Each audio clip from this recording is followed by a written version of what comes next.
Blessed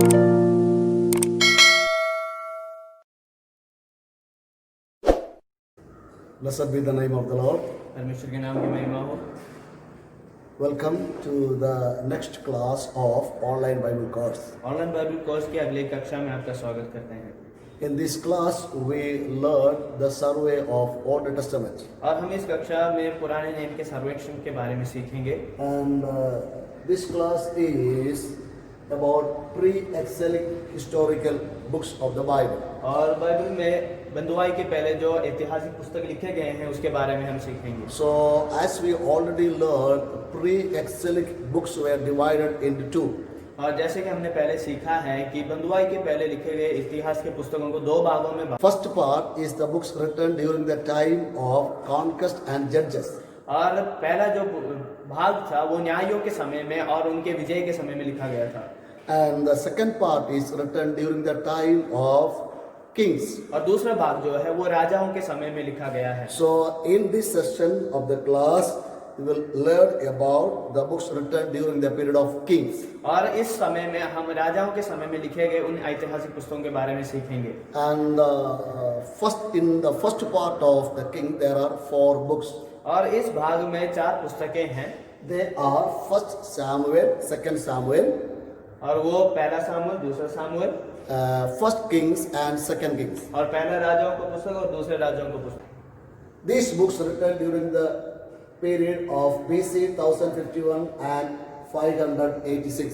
और ये पुस्तक 1051 और 586 ईसा पूर्व के समय में लिखा गया है। So,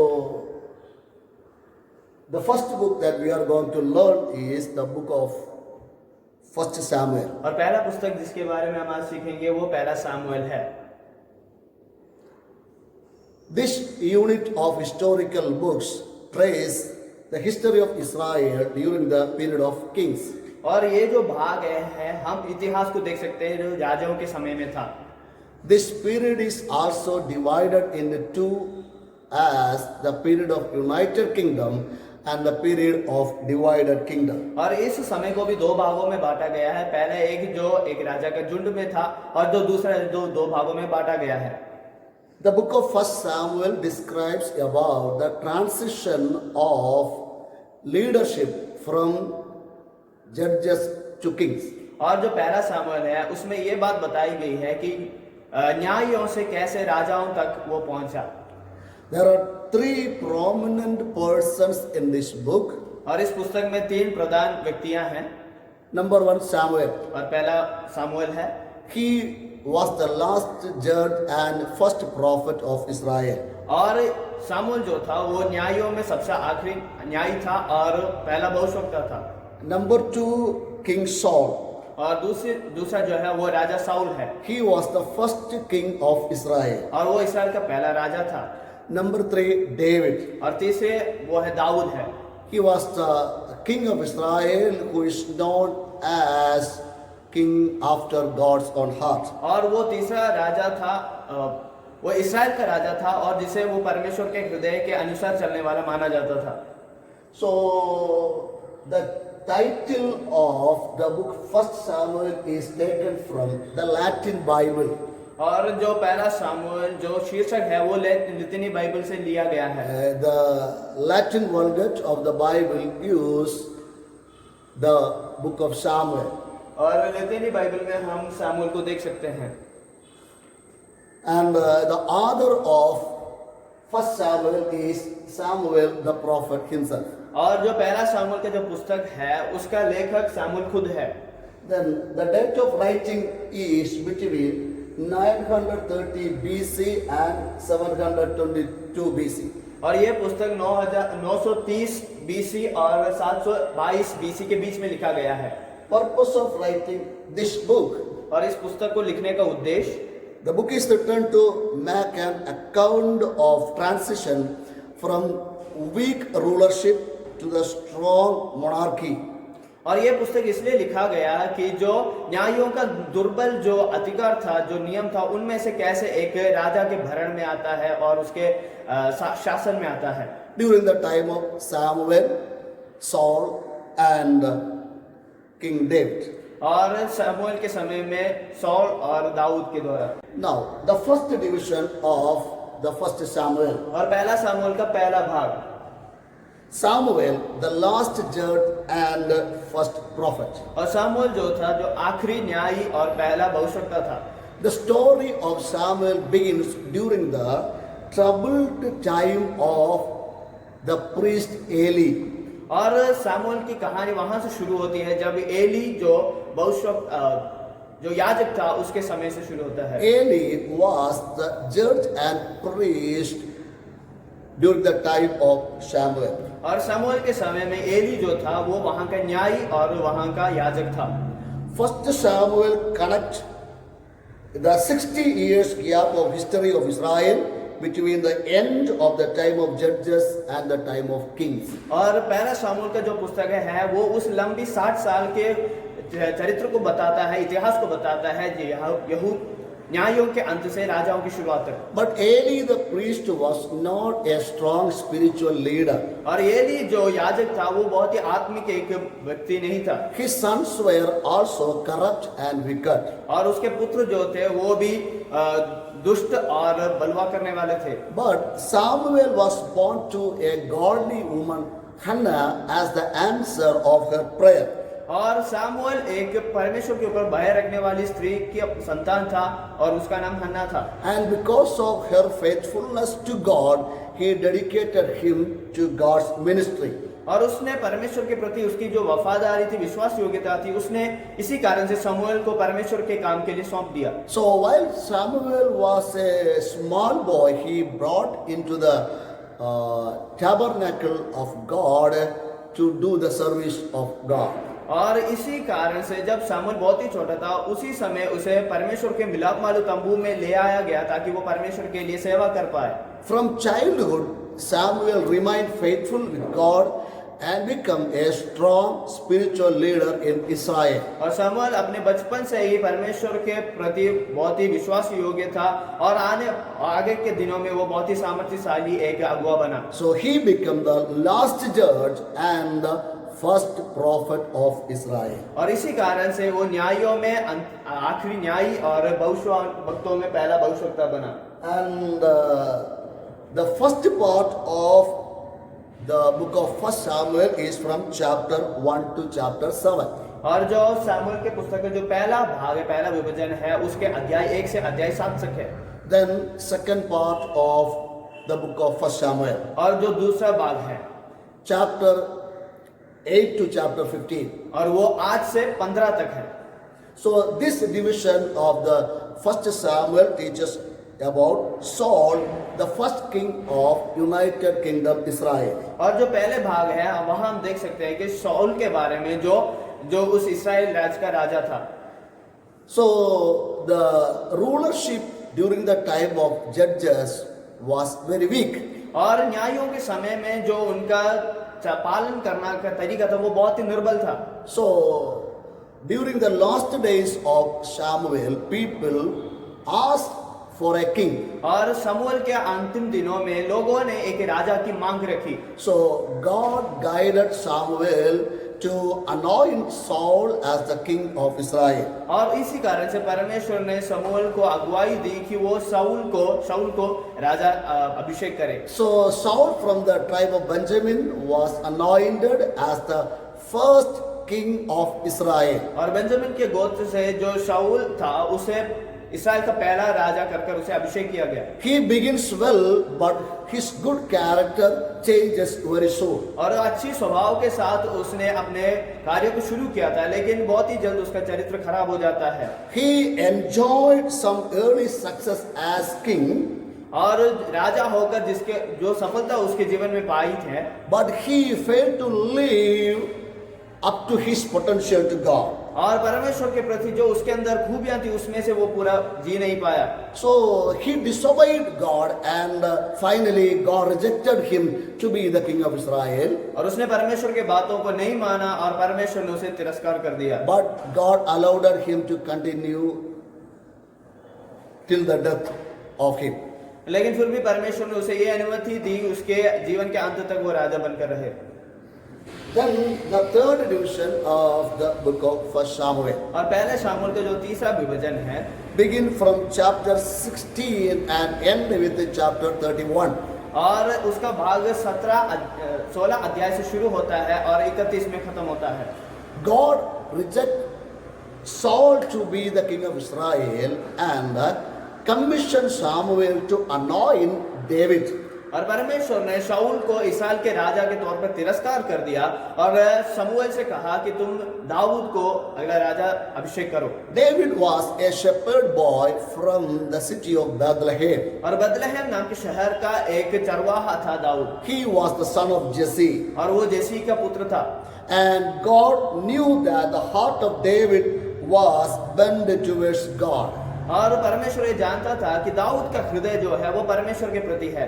Even though he was a little boy about 15 years of old. और वो जहां तक कि वो 15 साल का एक लड़का था। David received anointing to be the king of Israel. और दाऊद ने इस्राएल का राजा बनने का अभिषेक को पाया। And his rise into prominence began when he killed the giant Goliath with sling and stone. और जब दाऊद ने गोफन से उस महान और बड़े मनुष्य गोलियत को जब गिराया तब से उसकी प्रताप बढ़ने लगी। Even though he was anointed as the king of Israel, जहाँ तक कि वो इस्राएल के राजा के तौर पर वो अभिषेक किया गया है, he would not become a king till the age of 30. और उसके 30वीं साल तक वो राजा नहीं बन पाया। But David patiently waited for God. और वो परमेश्वर के लिए बहुत ही धीरज के साथ इंतजार कर रहा था, So that God may make him as the king. ताकि परमेश्वर उसे एक राजा बनाए। During these days, David composed many psalms in the Bible. और इन समयों में दाऊद ने बहुत सारे भजन संगीताओं को लिखा है। These are the important things in the survey of the book of First Samuel. और फर्स्ट सामुएल पहले सामुएल के सर्वेक्षण में ये सारी बातें जो महत्वपूर्ण है। Then the book of Second Samuel. और दूसरा सामुएल है। The book of Second Samuel records the highlights of the reign of David. और दूसरा सामुएल का जो पुस्तक है वो दाऊद के शासन के बारे में बताता है। In the beginning, और प्रारंभ में David was the king over the territory of Judah. और यहूदा के जो क्षेत्र था उस राज्य का वो राजा था। And finally he became the king of entire nation of Israel. और बाद में वो पूरे इस्राएल का राजा बना। First 7 years he ruled over Judah from Hebron.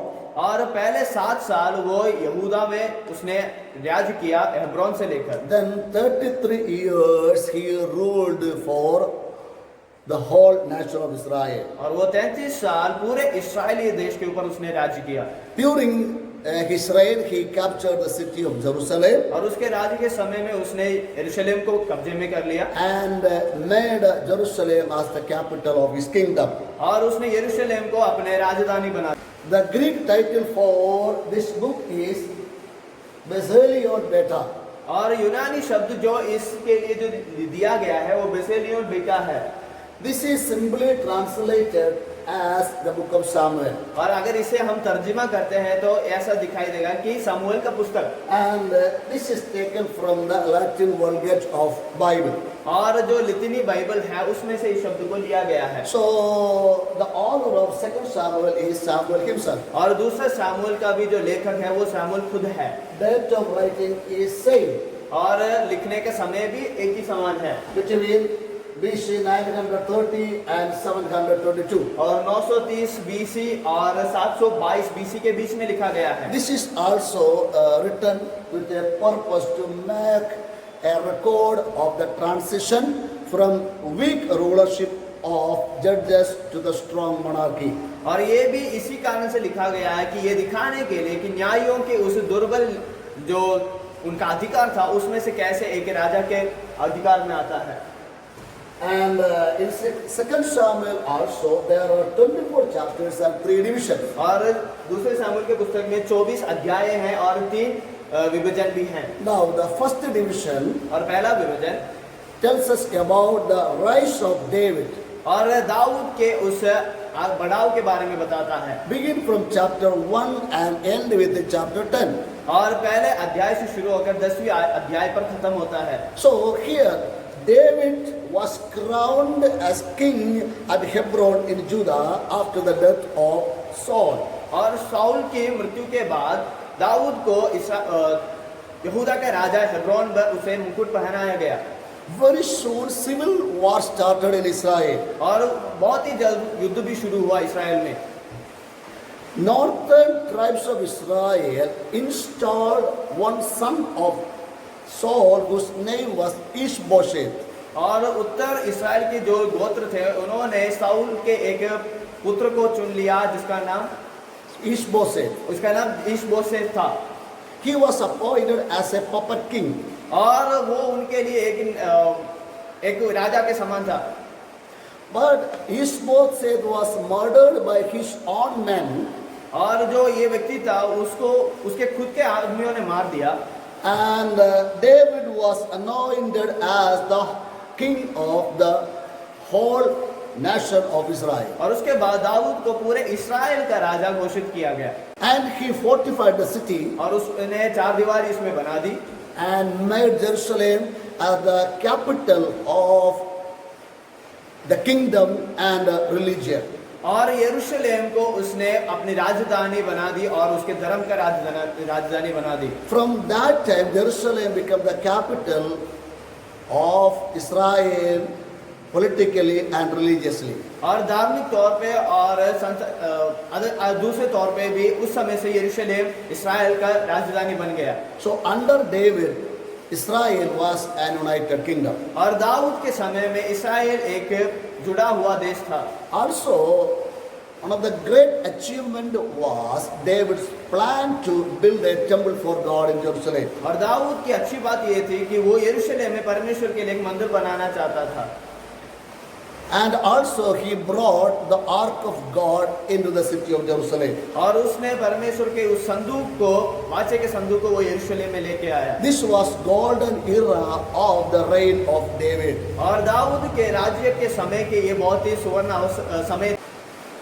The second division of 2 Samuel begins with chapter 11 and yet with chapter 12.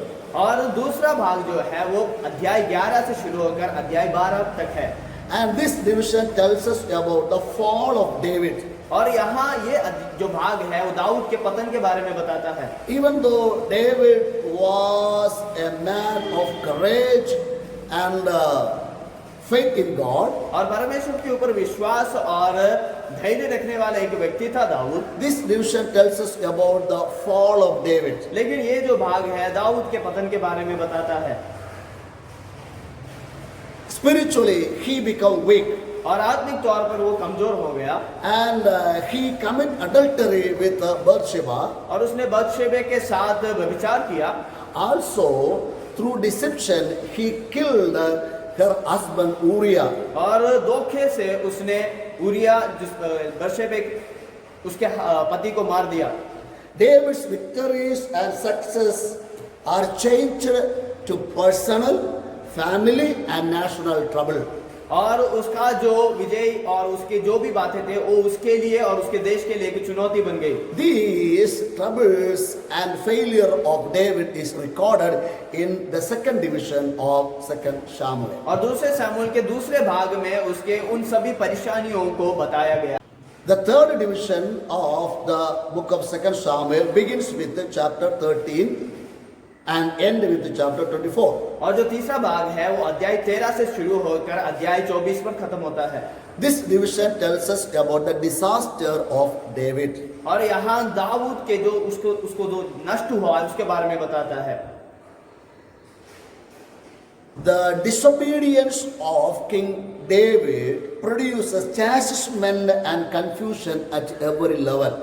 और दाऊद का जो अनागारिता जो परमेश्वर के प्रति था वो हर एक क्षेत्र में उसके लिए बहुत ही प्रतिसंधियां बनाती है। David's glory and fame never be the same again. और दाऊद की महिमा और प्रताप जो पहले थी वो पहले जैसे नहीं रही। Even though David confessed his sins to God while he was confronted by the prophet Nathan, और नातान के द्वारा जब उसके पाप को बताया गया तो उसने परमेश्वर से माफी मांगी। His fame and glory faded and never to be the same again. और उसकी महिमा और प्रताप जो पहले थी वो मिट गई और वैसा कभी वापस नहीं आया।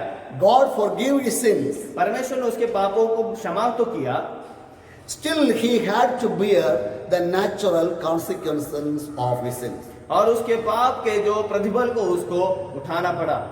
Conflict among the children of David started. और दाऊद के संतानों के बीच में जो झगड़ा था वो शुरू हुआ। David's son Amnon raped his half sister. और अम्नोन जो दाऊद का पुत्र था उसने अपने ही एक So another son of David, Absalom, killed Amnon. और दूसरा एक संतान जो अबशलोम है उसने अम्नोन को मार दिया। Absalom rebelled against his father. और Absalom rebelled against his father. और अबशलोम ने अपने पिता के विरुद्ध काम किया। Because of fear of Absalom, David fled away from the city of Jerusalem. और अबशलोम के प्रति उसका जो डर था इस कारण से वो दाऊद वहां से भाग गया। Finally, Absalom was defeated by the commander-in-chief of the army of David, Joab. और दाऊद का सेनाधिपति जो जोआब था उसके द्वारा अबशलोम की मृत्यु हुई Absalom was killed. और अबशलोम को मार दिया गया। Then David regained his power, और फिर से दाऊद ने अपने सामर्थ को वापस पाया, अधिकार को वापस पाया, but he could not regain the glory that he lost. और फिर भी वो अपनी उस महिमा को वापस पा नहीं पाया जो उसने खो दिया था। These are the important things that we learned in the survey of 2 Samuel. और यही सब जो महत्वपूर्ण बातें हैं जो सामुएल के दूसरे पुस्तक के सर्वेक्षण में हम सीखते हैं। This book teaches और ये पुस्तक हमें सिखाती है success from God's perspective depends on obedience to His word. और परमेश्वर के द्वार से जो सफलता प्राप्त होती है वो सिर्फ उसके वचनों के आज्ञाकारी बनने से ही होती है। So third book in this division is the book of 1 Kings. और इस भाग में जो तीसरा पुस्तक है वो पहला राजाओं का है। The first half of the 1 Kings traces the life of King Solomon. और इस पुस्तक का आधा भाग तक सुलेमान राजा के बारे में बताया गया है। Under his leadership, Israel rises to the peak of her size and glory. और उस राजा के समय में यानी कि सुलेमान के समय में इस्राएल अपने महिमा में और अपने लोगों की संख्या में बहुत आगे बढ़ जाती है। His accomplishment, including the construction of the temple of God in Jerusalem, bring him worldwide fame and respect. और जो यरूशलेम में उसने परमेश्वर के मंदिर की जो काम को पूरा किया उसके द्वारा पूरे संसार में उसकी महिमा बनने लगी। However, Solomon's zeal for God diminishes और जब से परमेश्वर के प्रति उसकी इच्छा कम होने लगी in his last years because of his pagan wives. और उसके जीवन के अंतिम समय में ऐसा होने लगा क्योंकि उसके बहुत सारे दूसरे जाति की पत्नियां थी। So the title of 1 King is taken from the Hebrew word Melachim. और एक इब्रानी शब्द मेलकीम से इसका जो शीर्षक लिया गया है That means kings. और उसका मतलब ये है राजाएं। And the author of this book is Prophet Jeremiah. और इस पुस्तक का जो लेखक है वो भविष्यवक्ता यिर्मयाह है। The date of writing of this book is between 560 and 538 BC. और ये पुस्तक 560 BC और 538 BC के बीच में लिखा गया है। The purpose of writing this book is और ये पुस्तक लिखने का उद्देश्य ये था to explain the captivities of both southern kingdom and northern kingdom. और उत्तर देश और दक्षिण देश के जो भी बंधुआई के कार्य थे उनके बारे में बताने के लिए था। There are 22 chapters in this book और इस पुस्तक में 22 अध्याय हैं and 3 major divisions. और इसे 3 भागों में बांटा गया है। And the first division of 1 Kings और पहले राजाओं का पहला भाग teaches about the success of King Solomon. और राजा सुलेमान के सफलताओं के बारे में हमें बताता है। Begin from chapter 1 and end with chapter 10. और ये भी अध्याय 1 से शुरू होकर अध्याय 10 तक है। Solomon was made a king before the death of his father David. और सुलेमान को अपने पिता दाऊद के मृत्यु से पहले ही राजा बना दिया गया था। During the last days of David, there was a struggle of power between one another son of David whose name was Adoniah. और दाऊद के अंतिम समयों में राजा बनने के लिए दाऊद का दूसरा पुत्र जो अदोनिया था उसके बीच में बहुत ही परेशानियां हो रही थी। But Solomon got the kingdom and he was appointed as the king with the permission of his father David. और सुलेमान को राज्य मिला और अपने पिता दाऊद के इजाजत के अनुसार उसे राजा बना दिया गया। He quickly established his throne and killed his enemies. और उसने अपने सिंहासन को स्थिर किया और उसने अपने सारे शत्रुओं को मार दिया। After the death of King David, the kingship of Solomon flourished. और दाऊद के मृत्यु के बाद जो सुलेमान का जो राज्य था और उसकी राजनीति थी वो बहुत ही ज्यादा फैलने लगी। God blessed Solomon with great wisdom and success. और परमेश्वर ने सुलेमान को बहुत ही ज्यादा सफलताएं और बहुत ही अच्छी बुद्धि को दी। His fortune and fame grew steadily around the world. और उसकी जो महानता और उसकी जो सफलताएं थी वो बहुत ही ज्यादा फैलने लगी। His most significant accomplishment was construction of the temple of God in Jerusalem and dedication of the temple. और उसका जो महान कार्य उसके जीवन में जो हुआ था वो उसने परमेश्वर के मंदिर को यरूशलेम में बनाया और उसका प्रतिष्ठा की। And the construction of this temple was planned by his father King David. और इस परमेश्वर के मंदिर के जो निर्माण के बारे में जो योजनाएं बनाई गई थी वो दाऊद के द्वारा था।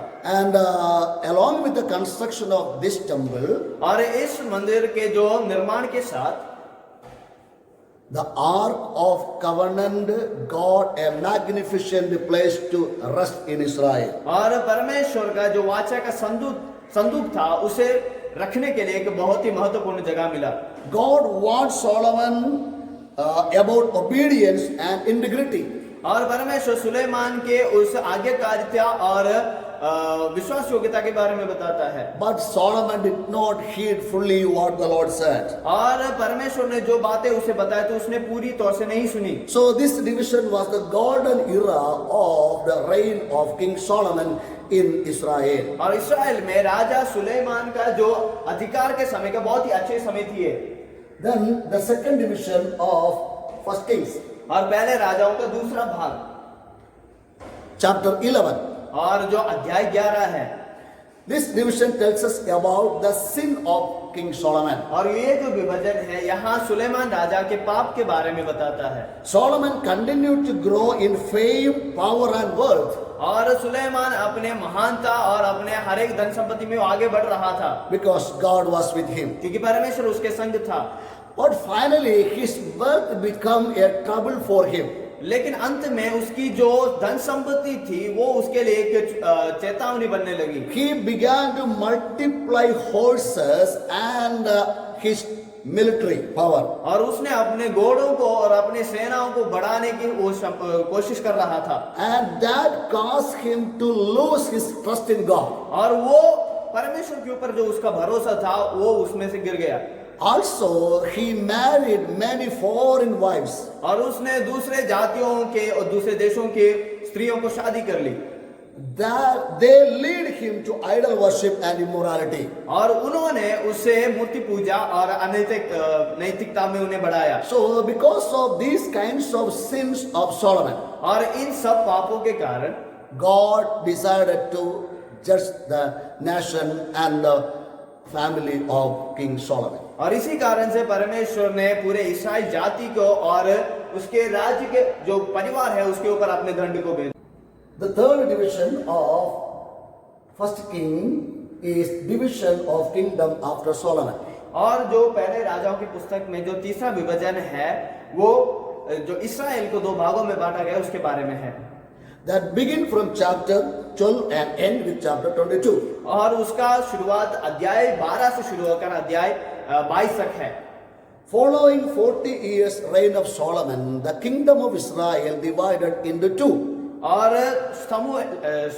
सुलेमान के 40 साल के राज्य के बाद इसराइल को 2 भागों में बांटा गया। And this division was because of the sin of Solomon. और इस विभाजन का कारण यह था कि वो सुलेमान की पाप थी। The nation divided into two as northern kingdom and southern kingdom. और उस राज्य को 2 भागों में बांटा गया कि उत्तर देश और दक्षिण देश। 10 tribes of Israel formed northern kingdom. और इस्राएल के 10 गोत्रों ने मिलकर एक देश को बनाया, वो उत्तर देश था। They made Samaria as their capital. और समरिया को उन्होंने अपना राजधानी बनाया। And they are known as Israel or Ephraim. और उन्हें इस्राएल या फिर एफ्राइम कहा जाता है।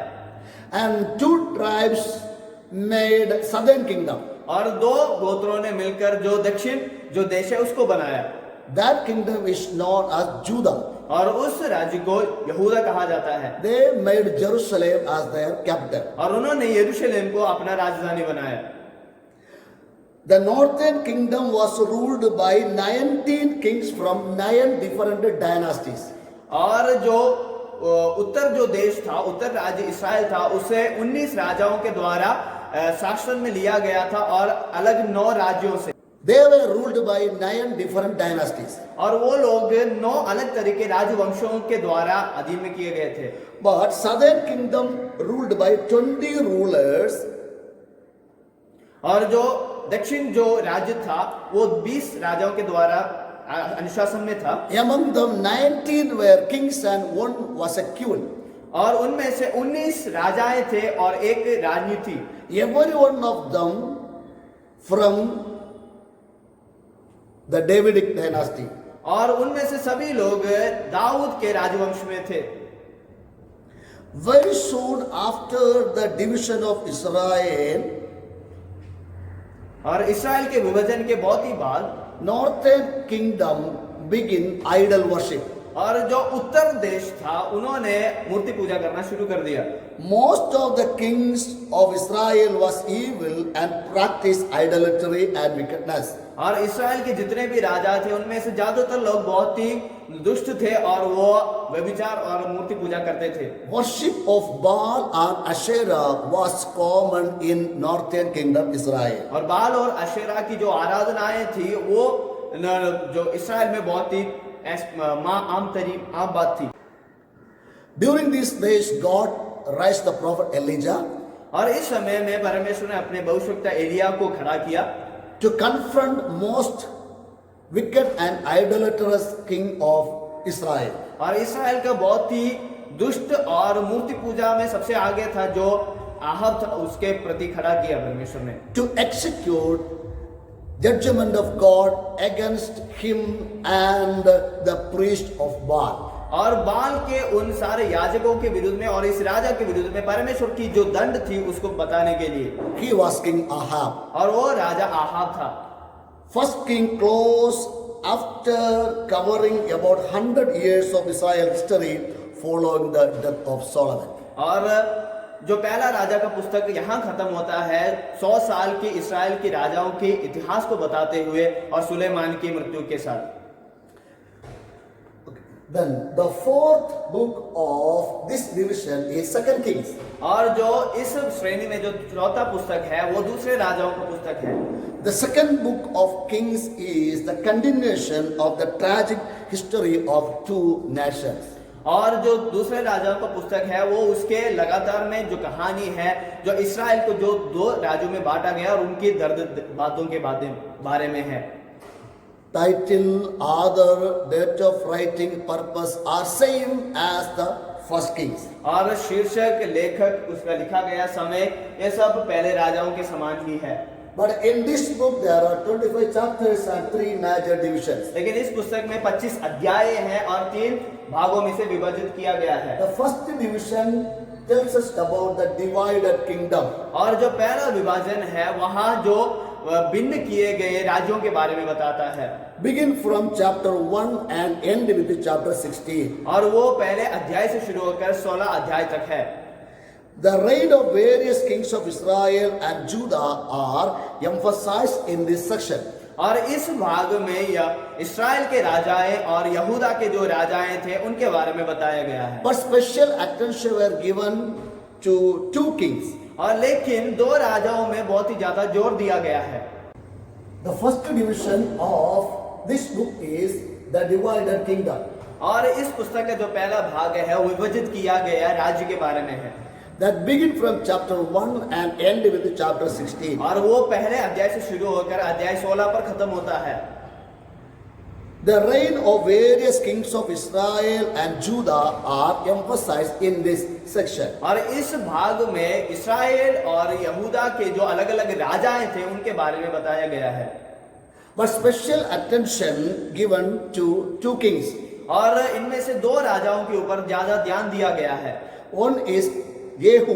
और एक है येहू। He was appointed by Elisha and used by God और वो एलीशा के द्वारा नियुक्त किया गया और परमेश्वर के द्वारा इस्तेमाल किया गया as an instrument of judgment against the house of King Ahab. और राजा आहाब के घराने के खिलाफ परमेश्वर का एक पात्र था वो। And second king is Joash. और जो दूसरा राजा था वो योआश था। He was the king of Judah who partially revived the kingdom. और वो यहूदा का राजा था जिसने उस राज्य में एक बेदारी को ले आया था। So the period of 130 years of history और यहाँ जो 130 साल का जो इतिहास है was characterized by sin, civil war and chaos. और यहाँ पाप और युद्ध और खालीपन के बारे में बताते हैं। And number 2, the second division. और जो दूसरा है वो दूसरा विभाजन है। The second division of Second Kings tells us about the fall of Israel. और जो दूसरा विभाजन जो है वो इस्राएल के पतन के बारे में बताता है। In chapter 17. और अध्याय 17 में The northern kingdom Israel lasted for 209 years after the split followed the death of King Solomon. और सुलेमान की मृत्यु के बाद जब देश को दो भागों में बांटा गया उसके बाद इस्राएल 209 साल तक वो अस्तित्व में था। Then northern kingdom Israel fell into the hands of Assyria.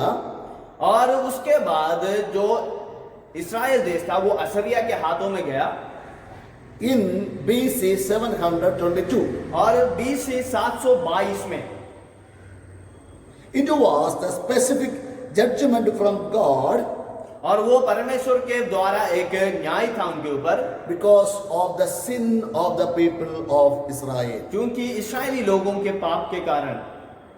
After that, the northern kingdom never gained their glory. They never had a separate identity as a nation. और उसके बाद उनके पास कभी भी कोई ऐसा परिचय नहीं था एक देश के तौर पर। The capital city of Samaria was destroyed by Assyrians. और असीरियों के द्वारा जो उनका राजधानी समरिया था उसको पूरी तौर से नाश कर दिया गया। People of Israel were deported to Assyria.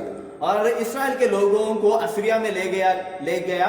Assyrians brought their people to inhabit the land. और असीरियों ने अपने लोगों को इस्राएल में लेके आए ताकि वो वहां रहे। So Israel was judged by God for their idolatry. और परमेश्वर ने इस्राएलियों को अपना दंड दिया ताकि वो मूर्ति पूजा करते थे। Their pagan practices, और उनके जो जातीय जो इनकी कार्यक्रमें थी, disobedience to God, परमेश्वर के प्रति जो अनागारिता, immorality, और अनैतिकता, child sacrifice, और बच्चों को जो बलि करना, astrology and witchcraft. और जो तंत्र मंत्र और जादू टोनों की बातों के बाद। So the judgment of God upon the northern kingdom complete with the last division of Second Kings. और दूसरे राजाओं की जो तीसरा जो विभाजन है वहां पर इस्राएलियों के ऊपर परमेश्वर ने जो दंड भेजा है वहां खत्म होता है। The third division of Second Kings begin from chapter 18 and end with chapter 23. और जो तीसरा भाग जो दूसरे राजाओं का है वो 18वें अध्याय से शुरू होता है और 33 में खत्म होता है। This division tells us about the decline of Judah. और यहाँ जो इस यहूदा का जो पतन है उसके बारे में बताता है। After the fall of northern kingdom Israel into the hands of Assyrians, और जब उत्तर देश इसराइल असीरियन के हाथों में गिर गया, almost 124 years the southern kingdom remained. और जो 125 साल तक वो जो यहूदा देश था वो बचा हुआ था। But Judah did not learn spiritual lessons from the fall of northern kingdom. और जो उत्तर देश इसराइल था उसके पतन से उन्होंने कोई भी आत्मिक पाठों को नहीं सीखा था, Because they were proud of the temple of God in Jerusalem. और यरूशलेम में जो उनका परमेश्वर का मंदिर था उसमें वो ज्यादा घमंड करते थे। They thought as long as we have the temple of God in Israel, जब उन्होंने सोचा कि जब तक परमेश्वर का मंदिर हमारे पास है, as long as we have the temple of God in Jerusalem, और जब तक यरूशलेम में परमेश्वर का मंदिर है, we will not have any difficulties or problem. और हमारे पास कोई भी समस्या और तकलीफ नहीं होगी। But during those days, God sent prophet Jeremiah. और उन दिनों में परमेश्वर ने यिर्मयाह नबी को भेजा। He said, do not trust upon the vain words, temple of God, temple of God, temple of God. और उसने कहा कि तुम इस तुच्छ शब्द परमेश्वर का मंदिर कहकर तुम उस पर विश्वास मत करो, Because God is not with you. क्योंकि परमेश्वर तुम्हारे संग नहीं है। But people refused to hear from prophet Jeremiah. और यिर्मयाह नबी से सुनने के लिए लोगों ने कोई मायने नहीं रखी। There was a king in Judah whose name was Hiskiah. और यहूदा में एक राजा था जिसका नाम हिजकिय्याह था। Almost 6 years before the fall of Israel, he became the king of Judah.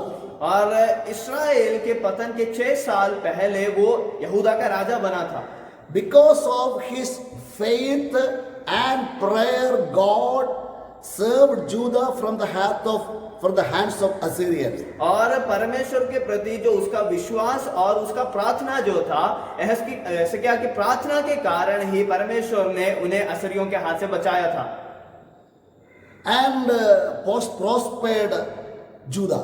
और परमेश्वर ने यहूदा को आशीषित किया। However,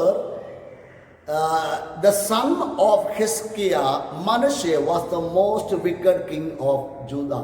लेकिन हिजकिय्याह का जो पुत्र मनश्शे था वो यहूदा का बहुत ही दुष्ट राजा था। His long reign leads to the downfall of Judah. और उसका जो लंबा समय का जो राज्य था वो यहूदियों को पतन में ले जाता है।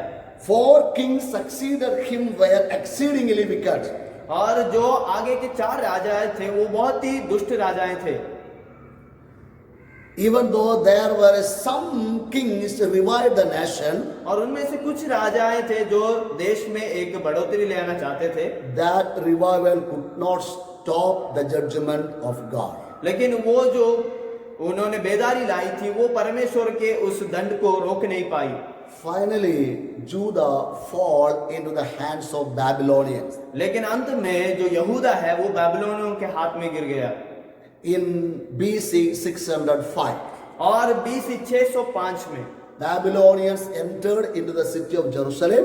और बाबिलोन के लोगों ने यरूशलेम के शहर में वो आए।